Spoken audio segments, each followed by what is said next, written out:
Side 2 begins with Put Out the Fire, written by Queen's very own guitarist, Brian May. Any Queen song done by him in particular are bound to be good, and this is actually no exception. Honestly, among his more underrated stuff in my opinion. This definitely ups the rockness from Action This Day. In here, Freddie Mercury, in a mannerism similar to that of Robert Plant from Led Zeppelin, sings about meeting a hero in the land of the free, but he was disappointed when said hero didn't shake his hand. Nothing personal really, it's just that this hero has a case of OCD and doesn't want to get germs on his hands. And so the character Freddie sings as responds to this by getting a handgun and blowing away that hero.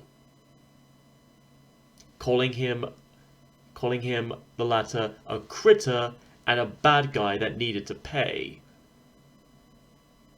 Bit of an escalation there, mate. Then in the bridge and chorus, we get some backing falsetto vocals from not only Mercury himself, but also May and drummer Roger Taylor, singing the title as well as how we need a bullet like a hole in the head. Get it? Because bullets leave bloody holes in our heads. Shut up! The next verse takes this a bit further by saying how he filled his girlfriend with lead after seeing her in their neighbor's bed. However, it's only afterwards that he finds out that she was actually drunk and hungover and she accidentally crashed out of the other guy's place. As you might guess from most of the lyrics here, this song seems to be a commentary on particular individual people who may believe that the use of violence, especially with guns and other firearms, are the best solutions to even the most minimal and trivial of problems. Again, probably and surprisingly relevant these days. And being a Brian May pen song, there's honestly no way he'd let by without giving us a good old ball-kicking guitar solo. On top of that, he apparently played and recorded this particular take while he was under alcohol influence and having attempted so many takes.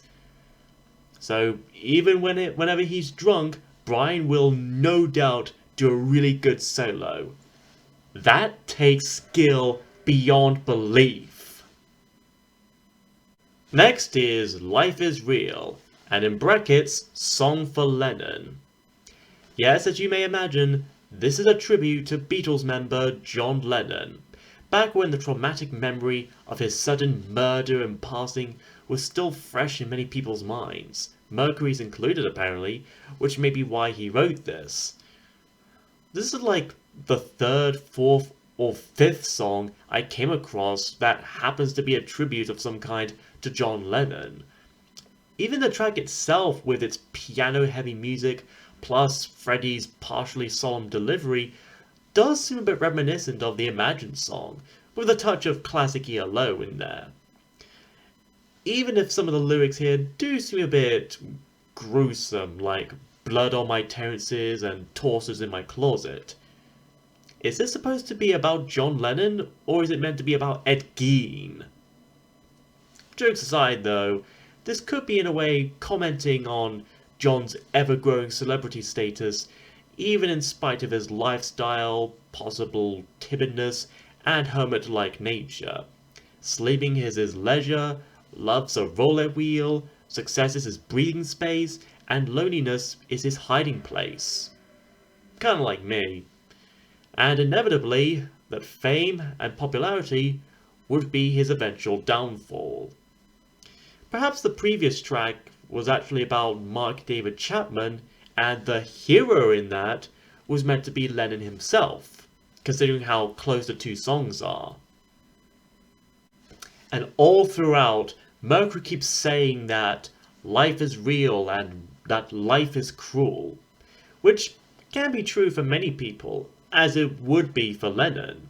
Mercury even flat out mentions him near the end, calling the former Beatle a genius, which may be true depending on who you may ask. Partway through, we hear May's guitar gently weeping, adding to the bittersweetness of the song. Whichever John Lennon tribute song, especially those from albums I've reviewed so far, would be considered the best is all up for personal opinion, but I like this just as well as any soft rock song by Queen. I just hope that old Freddie is up there playing some sweet tunes and making good vibrations with John and George. Rest in peace, you genius rockers. Rest in peace.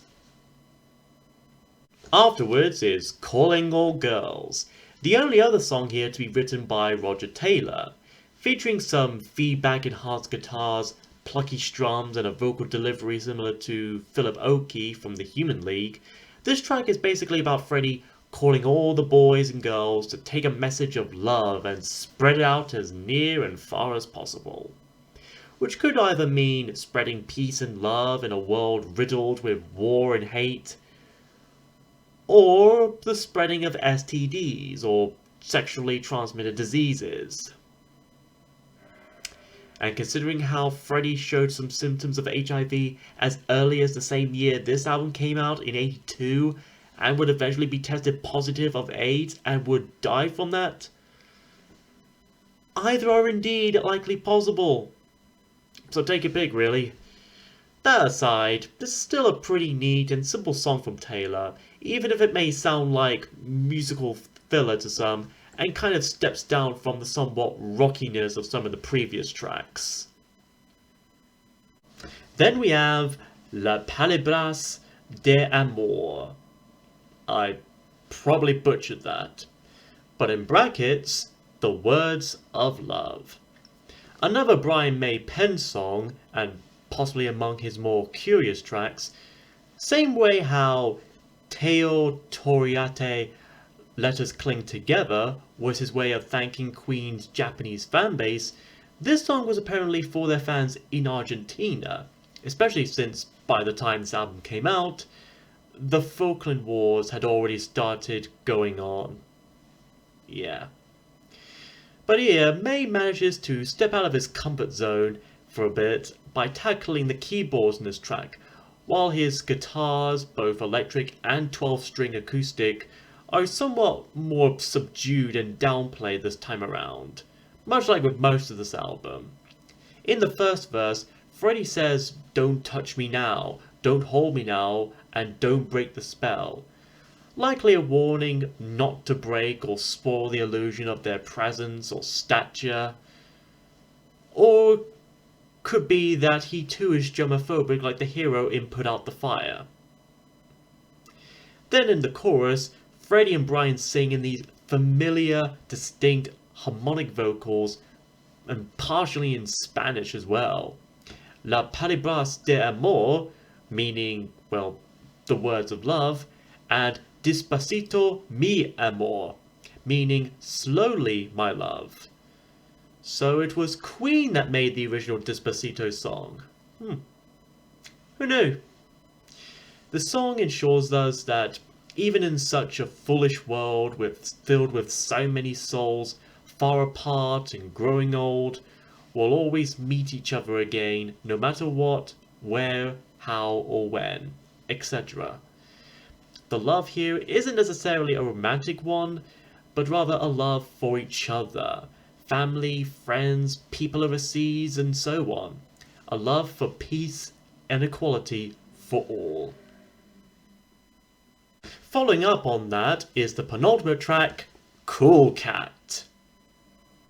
Ugh, anything but that. Ugh. Anyways, unlike all the previous songs in this album, this one was co-written by 2 members instead of 1, the lead singer Freddie Mercury and the bassist John Deacon. Aside from Mercury's electric piano and trademark falsetto vocals, Deacon plays all the few other instruments here, not only his emphasized bass, but also the guitars, keyboard synths, and drum machine.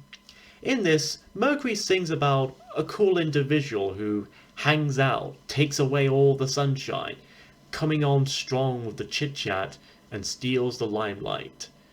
So this cool cat could either be Catwoman, Black Cat, Chat Noir, Blake Belladonna, Cheetor, or Catra. Or a combination of all the above, really. While the song isn't as lively and memorable as Deacon's other songs, mainly Another One Bites the Dust and Backchat, and could also be seen as mere filler, it's still okay as is. Has a bit of a jazzy vibe to it, sort of like Donald Fagen or Steely Dan. And so our album ends with the most well-known song of this album, Under Pressure. The only track of Hot Space to have all 4 members credited as writers of this, while featuring the late great Goblin King himself, David Bowie, the man who fell to earth and sold the world. One thing I may have noted before is that each Queen album has at least one recognizable and signature song in them, and this is certainly no exception.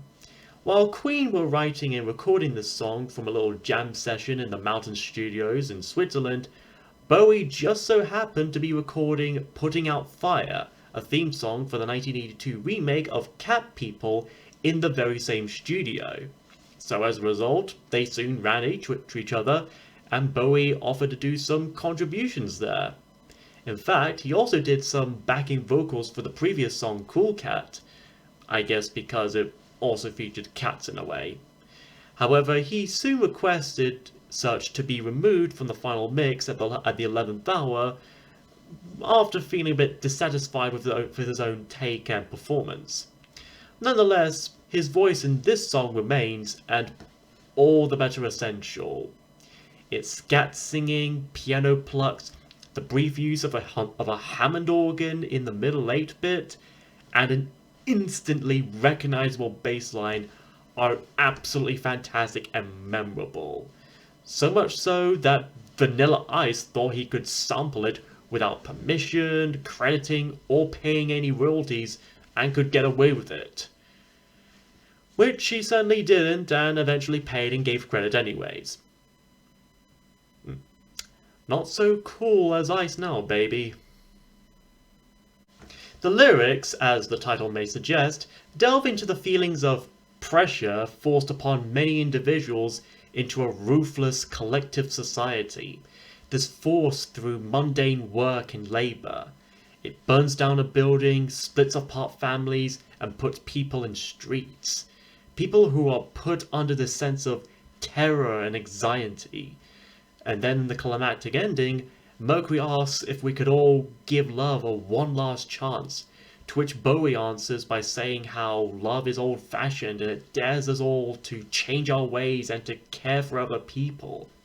Freddie sings as someone who wants to break free from all the cruel imprisonments of life, while David sings as someone who's already broken and run down by said imprisonments, and as a result is afraid to express any genuine remote emotion.